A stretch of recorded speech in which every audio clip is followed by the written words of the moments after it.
ஸ்தோத்திரம் ஆண்டவரே, ஸ்தோத்திரம் அப்பா. ஆமென். God bless you all. உட்காருங்க, நேர வசனத்துக்குள்ள போகலாம். இன்னும் ஒரு 20 நிமிஷம் இருக்குது. 6 மணி நேரத்துக்குள்ள நம்ம சர்வீஸ் முடிச்சிருவோம். எடுங்க பார்ப்போம். எபிரேயர் 4வது அதிகாரம் 15வது வசனத்தை தமிழில் வாசிங்க பார்ப்போம். எபிரேயர் 4. நம்முடைய பலவீனங்களை குறித்து பரிதபிக்க கூடாத பிரதான ஆசாரியர் நமக்கு இராமல் எல்லா விதத்திலும் நம்மை போல சோதிக்கப்பட்டும் பாவம் இல்லாதவராய் இருக்கிற பிரதான ஆசாரியரே நமக்கு இருக்கிறார். ஆங்கிலத்தில் seeing then that we have a great high priest who has passed through the heavens. 15. For we do not have a high priest who cannot sympathize with our weaknesses, but was in all points tempted as we are, yet without sin. நம்முடைய பலவீனங்களை குறித்து பரிதபிக்க கூடாத பிரதான ஆசாரியர். Actually பிரதான ஆசாரியர் குறித்து நான் பேசணும்னு ரொம்ப ஆசை எனக்கு. இப்போது இந்த வர்ஷிப் ஸ்கூலில் கூட எனக்கு இந்த வேர்டு வந்துச்சு, ஆனால் நான் அதில் போகலை. இன்றைக்கி கூட நேற்று இந்த வார்த்தை திரும்ப திரும்ப வந்துச்சு, நான் பரிதபிக்கிறேன். ஸோ இன்றைக்கி ஆசாரியரை குறித்து நம்ம பார்க்கல. உங்களுக்கும் எனக்கு ஒரு ஆசாரியர் இருக்கிறார், வருங்காலங்களில் பார்க்கலாம் அது என்னென்னு. ஆனால் இன்றைக்கி அவர் ஒரு விஷயத்தை உங்களுக்கும் எனக்கு கன்வே பண்ண விரும்புகிறார். அவர் உங்களோட பலவீனங்களை, என்னோட பலவீனங்களை குறித்து பழி சொல்லுகிறவராய் இல்லாமல் பரிதபிக்கிறவராய் இருக்கிறார். உன்னை குறித்து பரிதபிக்கிறதுனா தமிழில் ரொம்ப அபலமாரியான ஒரு வார்த்தை, ஆனால் இங்கே அதோடைய அர்த்தம் அது அல்ல. இங்கிலீஷில் எப்படி இருக்குது? சிம்பத்தைசர்ஸ்ன்னு இருக்குது. தமிழ் பைபிளில் எங்கெல்லாம் பரிதாபம்னு வருதோ இன்னொரு இடத்துல பார்த்தீங்கன்னா கம்பேஷன் வருது. இதுலேயே பார்த்தீங்கன்னா இருக்கும். எபிரேயர்லேயும் ஆசாரியர் கொடுத்துருக்கிறப்ப ஐ திங்க் 5:2 பாருங்கள். He can have compassion on those who are ignorant and going astray, since he himself is also subject to weakness. இது வந்து ஹியூமன் ஹை பிரீஸ்ட் பற்றி சொல்லுது. அதாவது among men 5:1 சொல்லுது பாருங்க. For every high priest taken from among men, மனுஷர்களிலிருந்து எடுக்கிற ஆசாரியன், அவனுக்கு தெரியுமா மனுஷனுடைய பலவீனம் என்ன, மனுஷனுடைய சவால்கள் என்ன. இன்றைக்கி ஆண்டவர் உங்களை பார்த்து என்ன சொல்கிறாருன்னா, இன்றைக்கி உலகம் மனிதன் முகத்தை பார்க்கிறான், தேவன் இருதயத்தை பார்க்கிறார். மனிதன் பலவீனத்தை பார்க்கிறான், தேவன் பலவீனத்துக்காக பரிதபிக்கிறார். மனிதனுடைய பரிதாபம் வேறு, தேவனுடைய பரிதாபம் வேறு. மனிதனுடைய பரிதாபம் ஒரு காலமும் உங்களுக்கு ஒரு நன்மையும் பயக்கப் போவது இல்லை. The human sympathizing will never gain anything in your life except spending some time with you or adding oil into the fuel into the fire. When we are so much suppressed and oppressed and broken inside by the life, நல்லா தெரிஞ்சுங்க, God did not choose you because you are a strong. நீங்கள் பலசாலிகள் என்பதனால் தேவன் உங்களை தெரிந்து கொள்ளவில்லை. நீங்கள் பலவீனர்கள் என்று அறிந்துதான் அவரை தெரிந்து கொள்கிறார். எல்லாம் சொல்லுங்க பாப்பா, ஆண்டவரே நான் பலசாலியாக இருக்கிறேன்னு நீங்கள் என்ன தெரிந்து கொள்ளலை, நான் ரொம்ப ஞானின்னு நினச்சி நீங்கள் என்ன தெரிந்து கொள்ளலை, நான் எல்லாத்தையும் நானே சமாளிச்சிடுவேன், உங்களுக்கு தொந்தரவு பண்ண மாட்டேன், இது என்ன அது அழுமூஞ்சியாக இருக்குதே அப்படின்னு நினச்சி எனக்கு தெரிந்து கொள்ளவில்லை. அவருக்கு தெரியும் அழுமூஞ்சின்னு தெரிஞ்சு தான் நம்மளை தெரிந்து கொண்டார். ஆமென். எனக்கு 4 பிள்ளை இருக்குது, 4ல் 3 நல்லா இருக்கும், ஒரு தொந்தரவும் பண்ணாது, ஆனால் 1 மட்டும் எப்போவுமே அழுமூஞ்சி அப்படின்னு பெற்றோர்கள் சொல்லுவாங்க பாருங்கள். அதுபோல் ஆண்டவர் நம்மளை சொல்லி கடிந்து கொள்ள மாட்டார். ஏன்னா தெரியும் நம்ம நல்லா அழுமூஞ்சின்னு அவருக்கு தெரியும். நம்முடைய பலவீனங்களை குறித்து அவரை போல அறிவர் இந்த உலகத்தில் ஒருவருமே இல்லை. He knows our weakness. The only one comfort for you in this earth, your priest, your Jesus, knows your pain, knows your weaknesses, knows your mistakes. He knows it. He doesn't keep it for a day of vengeance. ஏங்க, ஏதோ ஒரு சம்பவம் நடந்துருச்சு, நான் ரொம்ப வருத்தப்படுறேன், நான் போய் என் மனைவிட்ட சொல்கிறேன், ஐயோ இப்படி ஆயிடுச்சுமா, நான் அப்படி நினைக்கவே இல்லை. என் மனைவி பரவாயில்லப்பா, எனக்கு தெரியும், எனக்கு உங்களை பற்றி தெரியாதா அப்படின்னு சொன்னால், ஒரு வார்த்தை சொன்ன உடனே உள்ளத்தில் ஒரு நிம்மதி சந்தோஷம் வரும் பாருங்க. அதுபோல் தான் உங்கள் நேசர். நீ பலவீனப்படுகிற பொழுது, நீ ரொம்ப உடைந்து போகிற பொழுது, இனி வேறு வழி இல்லை. ஆகார் கத்தி கதறினா, என்னால் முடிஞ்ச அளவுக்கு சமாளிச்சிட்டேன். அவளாவா கேட்டா? அவளாவா லவ் லெட்டர் கொடுத்தா ஆபிரகாமுக்கு? இல்லை அவளாவா பயில் காட்டி அழைத்தாளா ஆபிரகாமை? அவளா செய்யலை. அந்த அம்மாவா கூப்பிட்டுச்சு, அந்த அம்மாவா விட்டுச்சு. இப்போ அந்த அம்மாவுக்கு வந்து போன்னு துரத்துது. இது என்னடா கொடுமை? தலையால் முடிஞ்ச அளவுக்கு போராடுனா. ஆனால் அவ சொன்ன கடைசியில் செத்துடுறேன்ட்டா அவ. I will tie. தெரியுமா உங்களுக்கு? செத்துடலாம் அப்படின்னு நினைக்கிற எண்ணம் ரொம்ப லேசாக வராது. ஆனால் நம்ம வாழ்க்கையில் அப்படி என்ன வருது அப்படின்னா, I don't know anybody is here thinking like that, but I obey the Holy Spirit. If in case that thought comes, think God has a great purpose that you have to live. அப்படின்னா அது அர்த்தம், நீங்கள் வாழ்றது ஒருத்தனுக்கு பிடிக்கலன்னு அர்த்தம். நீ வாழ்ந்தால் அவனுக்கு அழிவுன்னு அர்த்தம். அதை விடுங்க. இங்கே அவன் சொல்லிட்டான், நான் செத்து போயிடுறேன்னு சொல்லிட்டான். எனக்கு பிடிச்சது என்ன தெரியுமா? சாராளுக்கும் ஆபிரகாமுக்கும் கவனன்ட் போட்டு ப்ராமிஸ் கொடுத்து கம்ஃபர்ட் பண்ணி வச்சவர் அவர் தான். ஆனால் ஆபிரகாம் பண்ண தப்புக்காக, சாராளுடைய வார்த்தைக்காக ஆகார் மேலேயும் கருணை காமிச்சவர் கர்த்தர் தான். நான் கேட்குறேன், நீங்கள்லாம் பெட்டர் தேன் ஆகார். அழகாக சொல்கிறாரு பவுல் கலாத்தியருக்கு நிருபத்தில் 4வது அதிகாரம் நினைக்கிறேன். 2 மலைகள், 2 பிரமாணங்கள், அடிமையானவளின் பிள்ளை, சுதந்திரவாளியின் பிள்ளை. நாம் அடிமையானவள் அல்ல, ஆகார் அடிமையானவள். நான் கேட்குறேன், அடிமையானவளின் அழுகைக்கு ஓடி ஓடி வந்து பதில் கொடுத்த அறிந்திருக்கிற தேவன் அவர். One thing attracts about my God, he knows me. ஒன்று அது தேவாலயத்தில் 1 சாமுவேல் 1 அதிகாரத்தில் வாசிக்கிறோம். அன்னாள் தேவாலயத்தில் போய் ஆசரிப்பு கூடாரத்தில் போய் அழறா. அங்கே ஒரு ஐயா உட்காந்துக்காரு, பிஷப் ஐயா, ஆசாரியன் தான் அவரும். அவர் இந்த மாதிரி நினச்சாரு, இந்த அம்மா ரொம்ப திராட்சை ரசம் குடிச்சிட்டு போதை தலைக்கு ஏறி உளறிக்கிட்டு இருக்குது அப்படின்ட்டு ஒரு உபதேசம் பண்ண ஆரம்பிச்சிட்டாரு. பிரச்சனை இன்னைக்கு ஏன் உன்னுடைய ஆசாரியன் உன்னை அறிந்திருக்கிறதுனால உனக்கு மேன்மை என்னன்னா, அப்படி ஒரு ஆசாரியத்துவத்தில் ஜனங்க அழிந்து கொண்டிருந்தார்கள். ஏலியுடைய ஆசாரியத்துவம் அழிவு, இக்கபோத், மகிமை அற்று போனது. தேவனோடு மனிதனை இணைக்க வேண்டியவன் கண் துய்ந்து போய் உட்கார்ந்திருந்தான். அவன் சொன்னா, he cannot understand.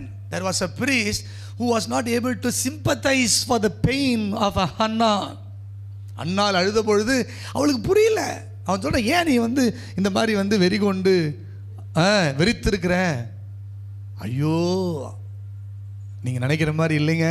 அவன் சொல்ல வேண்டியதாச்சு. நான் சொல்ல, ஏலியை போன்ற ஆசாரியர் அல்ல உங்களுக்கும் எனக்கு இருக்கிறவர். நம் வாயில் சொல் பிறவாதருக்கு முன்பே அதை அறிந்திருக்கிறவர். Even before you utter a word, he knows what you are going to say, what you are thinking, what is the pathway you are going. நம்முடைய பலவீனங்களை குறித்து அப்போ என்ன சொன்னா, இதனால தான் பவுல் சொல்கிறார் ஒரு இடத்துல, என் பலவீனங்களை அவருடைய கிருபை எனக்கு போதும். அவர் சொன்னார், நீ என் கிருபை உனக்கு போதும், உன் பலவீனத்திலே என் பலன் பரிபூர்ணமாய் விளங்கணும் ஆண்டவர் சொன்ன உடனே பவுல் சொல்லிட்டாரு, இனிமேல் நான் என் பலவீனங்களை குறித்து பெருமை பாராட்டுகிறேன். கவனிங்க, நம்ம எந்த ஒரு பலவீனம் உங்களை இழிவாக காண்பிக்கிறதோ, எந்த ஒரு பலவீனம், something is lacking, something is weakening, something is not being fulfilled, may cause you to feel lower down, but the same thing can become a tool for your praise, because you see the grace over there, not the disgrace over there. Enemy magnifies your weaknesses to disgrace you, but God adds grace to decrease your weaknesses. Will you not be happy about it?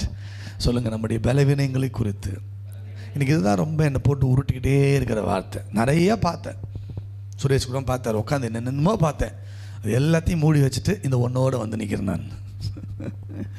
நம்முடைய பலவீனங்களை குறித்து பரிதபிக்கிறவர். இயேசுவை நீங்கள் பார்த்தீங்கன்னா பைபிளில் பாருங்களேன், mark, ஒரு நிமிஷம்,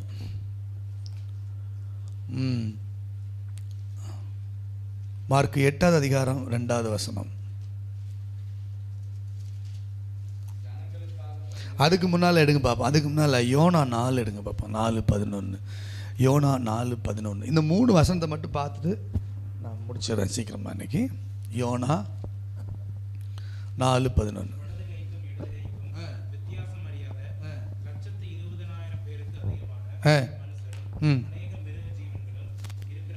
அதுக்கு மேலே வாசிங்க, 10 வாசிங்க. அதற்கு கர்த்தர் நீ பிரயாசப்படாதது. எதற்கு கர்த்தர்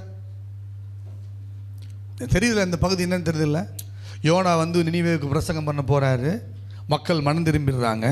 ஆனால் அவர் என்ன பிரசங்கம் பண்ணார்? கர்த்தர் உங்களை அழிக்க போகிறாருன்னு. அவங்க மனம் திரும்பின உடனே கர்த்தர் மனசை மாற்றிக்கிட்டு அழிக்கலை. உடனே யோனாவுக்கு அப்செட் ஆகி போச்சு. என்னடா அது? இப்போ யோனாவுக்கு வந்து ஆண்டவர், அதான் சில நேரங்களில் வந்து ஊழியத்தில் கூட ஊழியம் ஆண்டவருக்கு செய்கிறோன்ட்டு நம்ம வேலையை நம்ம செஞ்சுட்டு கூடாது இல்லை. இவர் ஆண்டவர் சொல்லி ஊழியம் செய்ய போகிறாரு. இப்போ இவருக்கு என்ன பெருசாகி போச்சுன்னா, ஆண்டவர் சொன்ன வேலை நடந்துச்சு, அது பிரச்சனை இல்லை அவருக்கு. இங்கே நம்ம கௌரவம் என்ன ஆச்சுன்னு தான் பிரச்சனை ஆகி போச்சுங்க இவருக்கு. ஐயோ, 4 பேர் முன்னால் நான் ஒரு பிரசங்கத்தை பண்ணிட்டேனே, அந்த பிரசங்கம் நடக்கலைன்னா என் பேர் நாளைக்கு என்னை எவன் தீர்க்கதரிசின்னு நினைப்பான்? என் பேர் என்னுடைய, யோசிச்சு பாருங்களேன். Be careful. What is your goal in the ministry? Reaching the vision, being a tool in vision. No matter when God changes the things, say hallelujah and go on. யோனாவுக்கு அப்செட் ஆகிட்டார். ப்ராஃபட்டுங்க கொஞ்சம் சென்சிட்டிவ். பக்கத்தில் பார்த்து சொல்லுங்க, தீர்க்கதரிசிகள் sensitive. இசைக்கு என்ன சொல்லுவார் எப்போவுமே, ப்ராஃபட்ஸ் வந்து ரொம்ப சென்சிட்டிவ். ஆல்வேஸ் பி ப்ராஃபட்ஸ் இருந்தாங்கன்னா கொஞ்சம் அவங்களை கொஞ்சம் நல்லா வச்சுக்குங்கன்னுவார். இவனுக்கு பிரச்சனை வந்துச்சு. ஊர் அறிய உலகறிய பிபிசி சேனல் அறிய நான் ஒரு பிரசங்கத்தை பண்ணி அழிவு வரப்போகுதுன்னு சொல்லிவிட்டு, அழிவு வரலைன்னா என்ன பண்ணுறது? நான் சொன்ன தீர்க்க தரிசனம் போயிடும். அப்போ எனக்கு நான் இப்போ பிரச்சனையே நான், என் பேர் என்னத்துக்கு ஆகிறது? ஆண்டவர் ஒரு பாடத்தை கற்றுக் கொடுத்தார். கோச்சிக்கிட்டு போய் உட்காந்தார். என்னமோ தெரியல, தீர்க்க தரிசிக்கெல்லாம் கோவம் வந்தால் வனாந்திரத்து தான் போயிடுறாங்க. எலியா எங்கே போனார்? எலியா குகையில் போய் உட்காந்தார். இவர் போய் ஒரு மரத்துக்கு கீழே உட்காந்தார். அவருக்கு தெரியாத இந்த மரத்தையே, இது ஆண்டவருடைய திருவிளையாடல்கள். இதுதான் தேவனின் திருவிளையாடல்கள். அல்லேலூயா. ஒரு மரம், என்ன மரம் அது? ஆமணக்கு மரம் வளருது. ஆமணக்கு வந்த உடனே சந்தோஷமாயிடுச்சு. பரவாயில்லப்பா, இந்த காட்டில் இந்த மரம் இப்படி ஒரு அற்புத மிரக்கல் ட்ரீ வந்துடுச்சேன்ட்டு. மிரக்கல் ட்ரீ வந்தால் சந்தோஷமாக மிரக்கல் ட்ரீ கிட்ட உட்காந்துக்கிறாரு. கொஞ்ச நேரம் ஆச்சு. ஆண்டவர் ஒரு பூச்சி அனுப்புகிறாரா? வெயில் அனுப்புகிறாரு. கதை மறந்து போச்சு. வெயில் அனுப்புனா என்ன ஆகி போச்சு? செடி மரம் ரொம்ப சோகமாயிட்டார். பக்கத்தில் பார்த்து சொல்லுங்கள், எத்தனை காலம் வண்டி எப்படியே ஓட்டலான்னு இருக்கிறீங்க? நல்லது நடந்தால் சந்தோஷப்படுறீங்க, கொஞ்சம் கஷ்டம் வந்தால் சோர்ந்து போயிடுறீங்க. கொஞ்சம் நல்லா இருந்துச்சுன்னா சந்தோஷப்படுறீங்க, கொஞ்சம் கஷ்டம் வந்தால் சோர்ந்து போயிடுறீங்க. பக்கத்தில் பார்த்து கேளுங்க. பேங்க்கில் காசு இருந்தால் ஆள் சந்தோஷமாக இருப்பார். பேங்க்கில் பேலன்ஸ் போச்சுன்னா 9 o'clock 6 o'clock ஃபேஸ் ஆகிடும். திடீர்னு செடி வளர்ந்தா அவருக்கு மகிழ்ச்சி வளருது. செடி போனோடனே உயிரே போச்சு அவருக்கு. போ, everything is affected by the situations. No more. Amen. இப்படி ஒரு சூழ்நிலையில் ஆண்டவர் இப்போ பேசுகிறார். 10. அதற்கு கர்த்தர். சில நேரங்களில் பேக்ரவுண்ட் ஸ்டோரி படிக்கிறது நல்லதாக இருக்குதுல்ல, புதுசாக தகவல்கள் வருதுலேருந்து. அதற்கு கர்த்தர், நீ பிரயாசப்படாததும், நீ நட்டியா, நீ நீர் பாய்ச்சினியா, நீ வளர்க்காததும், ஒரு ராத்திரியிலே முளைத்ததும். அவன் கொஞ்சம் யோசித்து பார்த்துருங்களா, என்னடா அது திடீர்னு ஒரு செடி வருது, திடீர்னு இப்போதானே கடலில் மீன் வந்து நம்மளை கவர்ந்து பண்ணுச்சு. யோசித்து பார்க்கணும்ல. நீங்கள் ரொம்ப டிப்ரெஷனாக இருக்கும்போது ஆண்டவர் என்ன செய்கிறான்னு கூட தெரியாது. ரொம்ப டிப்ரெஷனாக இருக்கும்போது ஏஞ்சல் வந்து சாப்பாடு கொடுத்தா கூட சாப்பிட்டுட்டு திரும்ப படுத்து தூங்கிட்டார் எலியா. Too much sorrow, too much ஃபியரில் இருக்கும்போது ஏசுநாதரே கடலில் நடந்திருந்தா கூட ஐயோ பேயின்ட்டாங்க சீஷர்கள். ஏன் யூ லெட் யுவர் மை, அதுக்கு தான் ஏன் சொன்னார், let not your heart to be troubled. அப்படின்னா நம்ம தமிழில் கேட்டு பழகிட்டோம். லெட் நாட் விடாதன்னு அர்த்தம். விடாத, இருதயத்தை கலக்கத்துக்கு விடாத. நீ கலக்கம்தான் ஆகணும் இப்போ வேறு வழியில். ஆனால் கலக்கத்துக்கு இருதயத்தை விடாத, பயத்துக்கு இருதயத்தை விடாத, சோர்ந்து போகிறதுக்கு இருதயத்தை விடாத. You be a master. When you become sorrowful, when you become negative, depressed, upset, even angel comes.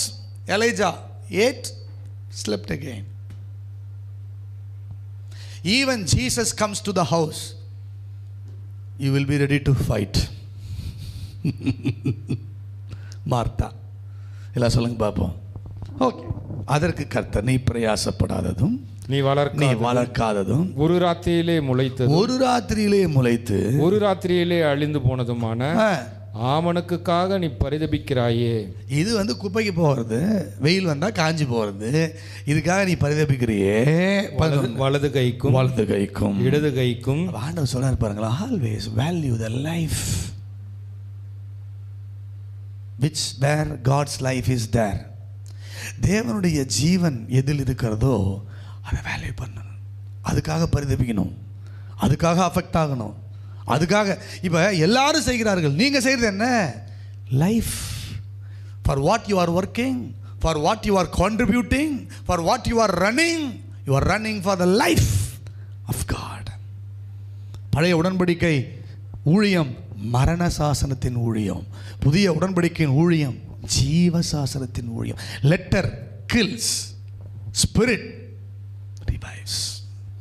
See where is life? அதில் என்ன லைஃப்? காட்ஸ் லைஃப் இல்லை. ஆண்டவர் ஒரு டீச்சிங் கொடுத்தாரு. சில நேரங்கள் இப்படி நடக்குது போல், திடீர்னு வருது, திடீர்னு காணா போகுது. ஆண்டு என்ன தெரியுமா, திடீர்னு வர்றது, திடீர்னு காணா போவதெல்லாம் பார்க்காத, நிரந்தரமாய் இருந்தவரும் இருக்கிறவரும் வரப்போகிறவரும் ஆகிய இம்மானுவேல் என்ன பாரு. ஆமென். எல்லாம் பக்கத்தில் பார்த்து சொல்லுங்க, திங்ஸ் ஆஃப் த வேர்ல்டு. இந்த உலகத்தினுடைய நன்மைகள், ஆசீர்வாதங்கள், பொருள்கள் எல்லாம் திங்ஸ். ஓகே, வலது கைக்கும் இடது கைக்கும் வித்தியாசம் அறியாத 120,000 பேருக்கு அதிகமான மனுஷரும் அநேக மிருக ஜீவங்களும் இருக்கிற மகா நகரமாகிய நினிவேக்காக நான் பரிதபியாமல் இருப்பேனோ. How many of you feel the heart of God for our country now? நம்ம நாட்டை குறித்து ஆண்டவர் பரிதபி. 300 பேர் பிராய்லர் சிக்கனை தூக்கி போடுற மாதிரி தூக்கி போடுறானுங்க, டெட் பாடியை. Don't you know God's heart is compassionate for our nation? Who is the reason? Devil is the reason. Same time, we have to pray. ஆண்டவர் பரிதபிக்கிறார். வலது கைக்கும். ஒரு முறை நான் ஸ்கூல் ஆஃப் த ஹோலி ஸ்பிரிட்டில் ஃபாஸ்டிங் ப்ரேயர் நடத்திட்டு இருக்கிறப்ப திடீர்னு எனக்கு ஆண்டவர் சொன்னார், I love India, I love Indians அப்படின்னு எனக்குள்ளார வந்துச்சு. எனக்கு என்னன்னு கேட்டால், தே ஆர் சின்சியர். நீங்கள்லாம் அவங்க அதை கும்பிட்றாங்க இதை கும்பிட்றாங்கன்னு பார்க்குறீங்க, நான் பார்க்குறேன் அவங்க என்ன தேடுறாங்க. They are seeking divine encounter, they are seeking God in their life. In which country people goes to pilgrimage, in which nation you see the people fear for God, who feel superior God is there. எல்லா நாட்டிலையும் கிறிஸ்தவ நாடுகளே நாத்திக நாடுகளாக மாறிக்கிட்டு இருக்குது. கிறிஸ்தவ நாடுகள் சாத்தான் வணக்கத்துக்குள்ள போயிட்டு இருக்கிற அப்படிப்பட்ட ஒரு சீர்கட்ட நிலைமையில் நமது ஜனம், நமது மக்கள் ஏதோ ஒரு சாயல்ல தெய்வத்தை தேடுகிறதே. பக்தியுள்ளவனை கர்த்தர் தமக்கென்று தெரிந்து கொள்கிறார். God is positive about our nation. God is positive about our people. நான் சொல்லவா, if you are not positive about the gods, about the country, you cannot pray a positive faith prayer. Your prayer will become curse. C பாவப்பட்ட ஜனங்க, C அக்கிரம ஜனங்க, C மோசமான ஜனங்க. அவர் ஆசாரியன் பரிதபிக்கிறார், நம் நாட்டுக்காக பரிதபிக்கிறார், நம் மக்களுக்காக பரிதபிக்கிறார். Ordinary citizen is suffering today. Everybody need something goodness, something good.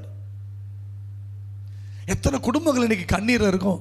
அவங்க யாரை சொல்லுவாங்க, குறை சொல்லுவாங்க, யாரை நொந்துக்குவாங்க. அவங்க தெய்வத்தை வந்துக்குவாங்களா? இப்போ நம்ம சொல்ல முடியுமா? பாருங்கள்னு இல்லை, நம்ம ஒன்றே ஒன்று தான் பார்க்கணும். அவர் பரிதபிக்கிறார். Is compassion. DGS Dhinakaran uncle 7 வருஷம் ஜெபம் பண்ணாரா, பரிசுத்தாவின் வரங்கள் வேணும்னு. அப்போ ஒரு முறை ஜெபம் பண்ணப்போ அவருக்கு டைரக்ட் என்கவுண்டர் வந்து ஆண்டவரை பார்த்த பொழுது அப்போ சொன்னாரா, எனக்கு உங்களுக்கு நீங்கள் தான் வேணும் ஆண்டவரே.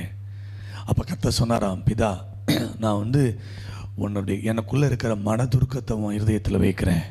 நீ மக்களுக்காக விண்ணப்பம் பண்ணுகிற பொழுது அந்த கம்பேஷனோட விண்ணப்பம் பண்ணீங்க பார்த்தீங்கன்னா தெரியும், அவருடைய ஜபங்களே உருக்கிடும் மக்களை. அவர் சொல்கிறார், அவருடைய புத்தகத்தில் வாசினான்னு, அந்த மனதுருக்கம் exchange God's compassion was exchange. Yeah, why we are in the child in this nation as a child of God to carry God's heart. இன்னைக்கு எசேக்கியேல் என்ன சொல்கிறாங்க, ஆண்டோடைய இருதயத்தை சுமக்கணும். இந்த ஊழியத்தில் நம்ம நல்லா சக்ஸஸ்ஃபுல்லாக இருக்கணும்னா நம்ம தலைவனுடைய இருதயத்தை நம்ம சுமக்கணும். தலைவனுடைய இருதயம் என்னவோ அது நமக்குள்ளே வரணும். பரம குடும்பத்துக்குடைய வாழ்க்கையை வாழணும்னா அந்த தலைவனுடைய இருதயம் நமக்குள்ளே வரணும். Compassion was exchange. அதுக்கப்புறம் தான் அவர் சொல்கிறாரு, அற்புதங்கள், அடையாளங்கள், அது சுகம், வல்லமை, வரங்கள்லாம் ஆப்ரேட் ஆக ஆரம்பிச்சு. Everything was in compassion. அன்பு, மனதுருக்கம். Your God is loving God. அவர் சொல்கிறாரு, ஏயா நீ ஒன்றுமே பண்ணாத ஒரு செடி வளர்ந்துச்சு, மரம் வளர்ந்துச்சு, அது நாளைக்கு காற்றுல அடிச்சுட்டு பறந்து போயிடும், காஞ்சி குப்பையோட குப்பையாக போயிடும். ஆனால் மனுஷனுடைய ஆவி கர்த்தர் தந்த தீபமாக இருக்கிறது. ஒவ்வொரு மனிதனுடைய ஆத்மாவும் அது அவர் உண்டாக்கினத்துக்கு தான் திரும்பணும். ஒன்று எரி நரகம், இல்லை என்றால் தேவனுடைய வீடு. அப்போ ஒவ்வொரு ஆத்மாக்களுக்காக ஆண்டவர் எவ்வளோ பரிதபிக்கிறார், எவ்வளோ. ஏன்னு கேட்டால், it is his spirit in them, it is his life in them. We see the outside, we see their appearance, we see their practices, we hate the people. No more hates, love the people. பரிதபிப்போம். ஜனங்களை நேசிக்கலன்னா நம்ம எப்படி அவங்களுக்காக ஜெபம் பண்ண முடியும்? நேற்று நான் எழுதியிருந்தேன் குரூப்பில், வேலைச்சேரியில் நடந்தப்போ அந்த கடைக்கு போவேன். எப்போதுமே ரொம்ப சகஜமாக ஃப்ரெண்டு மாதிரி பேசுவார் அவர். ஆனால் அப்பப்போ ஏதாவது போடுவேன் நான் லைட்டாக. ஒரு முறை சகோதரி கேட்டாங்க, நீங்கள் என்ன பண்ணுறீங்கன்னாங்க. அப்போ நான் சொன்னேன், ஜெபம் பண்ணுறது தான் எங்களுக்கு வேலைன்னு. இப்படி தான் சொன்னேன் நான், ஏன்னா அவங்களுக்கு புரியுற மாதிரி சொல்லணும்னு. அப்போ எங்கெல்லாம் ஜெபம் பண்ணுவீங்களான்னு கேட்டாங்க. அப்புறம் கொஞ்ச நாள் கழிச்சு அவங்க வீட்டுக்கு வந்து அவங்க பையனுக்கு ஆக்சிடென்ட், ஜெபம் பண்ண கூப்பிட்டாங்க, போனோம்.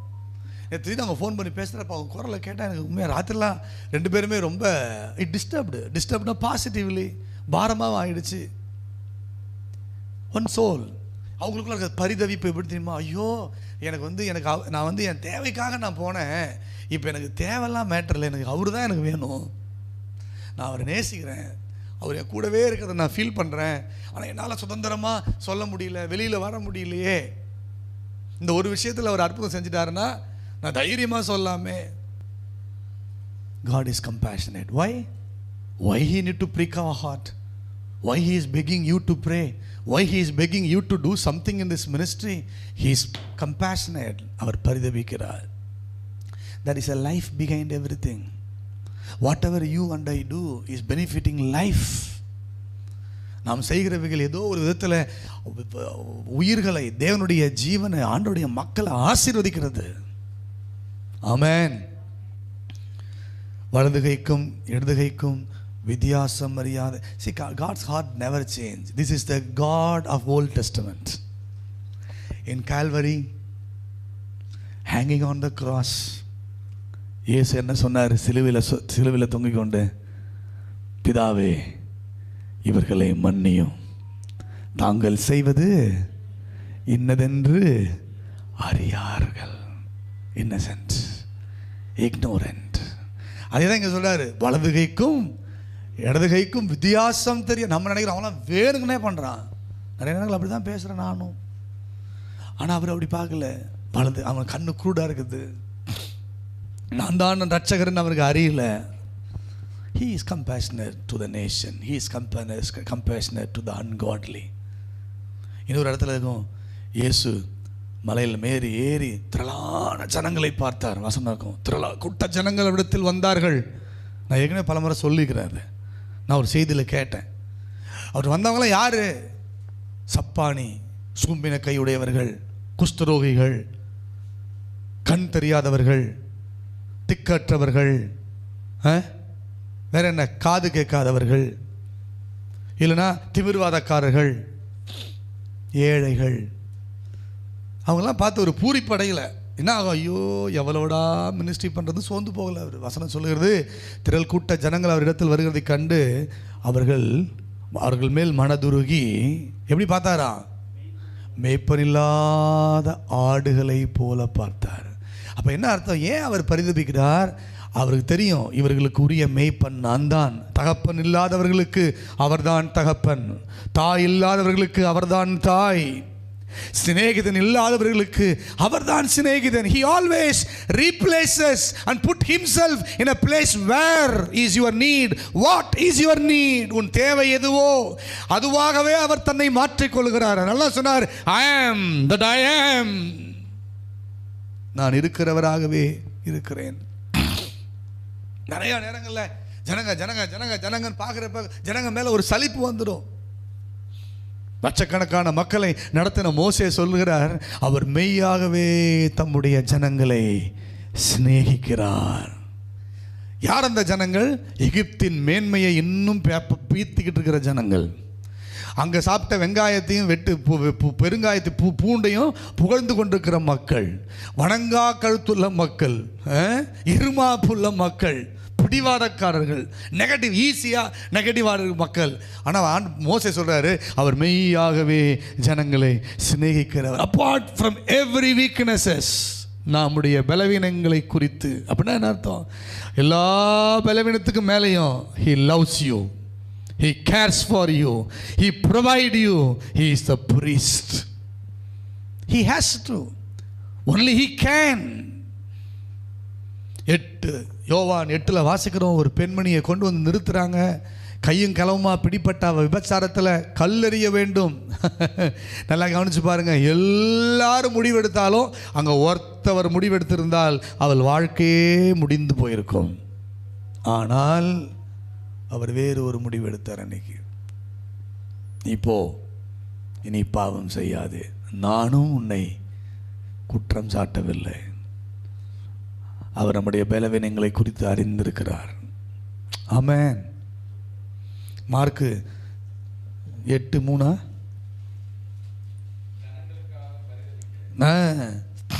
ஜனங்களுக்காக பரிதபிக்கிறேன், இப்பொழுது என்னிடத்தில் தங்கியிருந்த 3 நாளாய் சாப்பிட ஒன்றுமில்லாதிருந்தார்கள். நல்லா கவனிச்சுங்க, நம்ம எல்லாம் ரொம்ப ஆவிக்குரியவர்கள். நம்மளை விட ஆவிக்குரியவர் இயேசு. 3 நாள் ஆவிக்குரிய மேன்மை எல்லாத்தையும் பேசி முடிச்சுட்டு, சரி நான் ஆவிக்குரிய நன்மையை உங்களுக்கெல்லாம் கொடுத்துட்டேன், போயிட்டு வாங்கப்பா அப்படின்னு அனுப்பிடல அவர். Yes, for God your spirituality, your spirit man, your spiritual priorities is very important. We have to give first, seek the kingdom of God and his righteousness, then all things shall be added unto you. நாம அதுதான் we have to set as a highest priority in our life. நம்முடைய spirituality தான் நம்முடைய highest priority. அதை தொடர்ந்து மற்றதெல்லாம். அதனால் அவர் என்ன பண்ணுறாருன்னு கேட்டிங்கன்னா, he take care of your needs. Matthew 6 சொல்கிறார், கடைசியில் 30 நீங்கள் ஒன்றையும் குறித்து, 1 பேதுரு 5:17 பேதுரு சொல்கிறாரு, அவர் உங்களை விசாரிக்கிறவரானபடி. நீ ஏன் கவலைப்படாத? விசாரிக்கிறதுக்கு நான் இருக்கிறேன், நீ எது கவலைப்படணும்? உனக்காக கவலைப்பட நான் இருக்கிறேன், உனக்காக அக்கறையாக இருக்க நான் இருக்கிறேன், உன்னை குறித்து திட்டமிட நான் இருக்கிறேன், உனக்கு பரிந்து பேச நான் இருக்கிறேன், உனக்கு உதவி செய்ய, உதவி கம்ஃபோர்டராக தேட்டராக வாழ நான் இருக்கிறேன். Why need to worry? Do not worry. ஏன் worry? I don't need to worry because he cares for you. Too much care is worry, nothing but. What is worry? Too much care is worry. What is fear? Too much cautiousness is fear.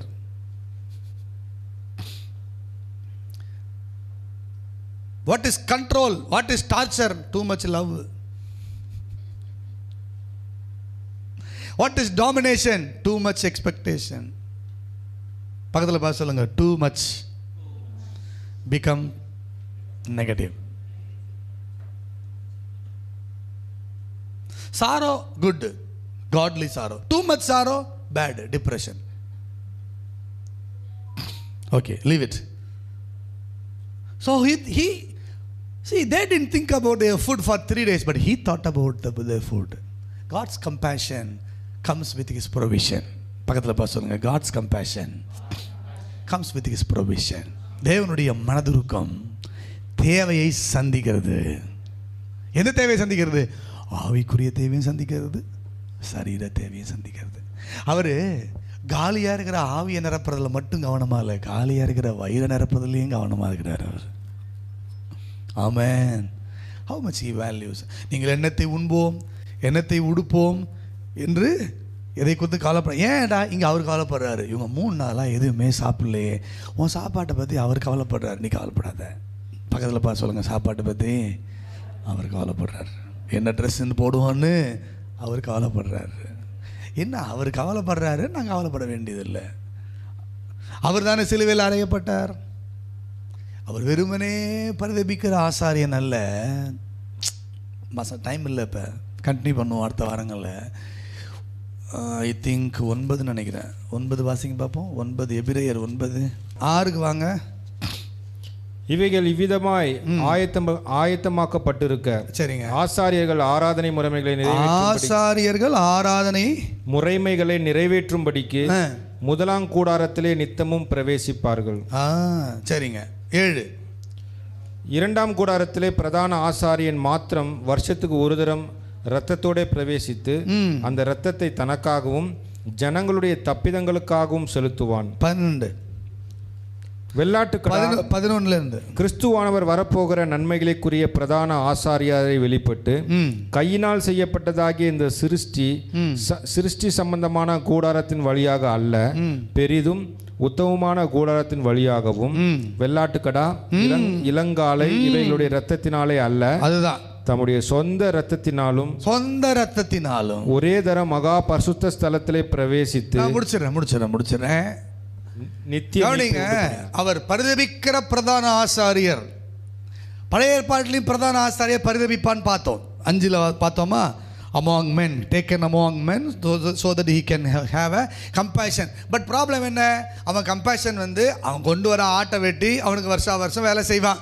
he was doing the service, he was offering the offering. But இந்த high priest பரிதபிக்கிறவர் மட்டுமல்ல, பலியானவர். இன்னைக்கு நான் தான் தலைப்போட ஆரம்பிக்கணும்னு நினைச்சேன். பரிதபிக்கிறார், பலியானார். இவர் பரிதபிக்கிறவர் மட்டுமல்ல, உங்கள் மேல் என் மேல் அவர் கொண்டிருக்கிற பரிதபிப்புகளுக்கு பரிகாரம் செய்கிற பலியாக மாறினவர் அவர். ஹல்லேலூயா. அதான் 12 வாசிக்கிறோம். காலை வெள்ளாட்டுக்கடா இவைகள் ரத்தத்தினால அல்ல, தம்முடைய சொந்த ரத்தத்தினாலே. 4:5 இருக்கும். அந்த ஆசாரியர் என்ன பண்ணுவான்? முதல்ல மக்களுக்காகவும், இதில் தானே வாசிச்சோம், மக்களுக்காகவும் அவனுடைய பாவத்துக்காகவும் ஒரு பலி செலுத்திட்டு போவான். இங்கே இவர் மேலே பாவமே இல்லைங்க, அவருக்கு தம் மேலே பரிதாபம் இல்லை, நம்ம மேலே தான் பரிதாபம். இவர் எப்படி போகிறாரோ? சொந்த ரத்தத்தினால போகிறாரு. இயேசு எல்லாம் கை வச்சு சொல்லுங்க பார்ப்போம். என்னை குறித்து பரிதபிக்கிறவர், எனக்காக பலியானவர். இயேசு பூமியில் இருந்தப்ப பரிதபிச்சார். திரள் மக்களை பார்த்த பொழுது, குஷ்டரோகியை பார்த்த பொழுது, குருடர்களை பார்த்த பொழுது, வசனம் நிறையா இருக்குது, எடுத்து வச்சேன், இப்போ சொல்ல முடியல. குஷ்டரோகிகளை பார்த்த பொழுது, குருடர்களை பார்த்த பொழுது மனதுருகி நாயினர் உதவை தன் மகளை இழந்து அழுகிறத பார்த்து அவள் மேல் மனதுருகி அவள் கண்ணீரை துடைத்து ஒன்று செஞ்சார். அங்கே பிள்ளையை எழுப்பினார், இங்கே குஷ்டரோகியை சுகமாக்குனார், இங்கே கண்ணை திறந்தார், இங்கே அற்புதம் செஞ்சார், அப்பங்களை அதிகமாக்குனார். he was doing some things. அவருடைய பரிதவிப்பு நமக்கு அத்தனையாக அவர் தனித்தனியாக போய் தொட்டு செஞ்ச எல்லாத்தையும் இப்பொழுது எல்லாருக்கும் நிரந்தரமாய் மாற்றி இருக்கிறது. ஆமென். நன்றி சொல்லுவோம் ஆண்டவருக்கு.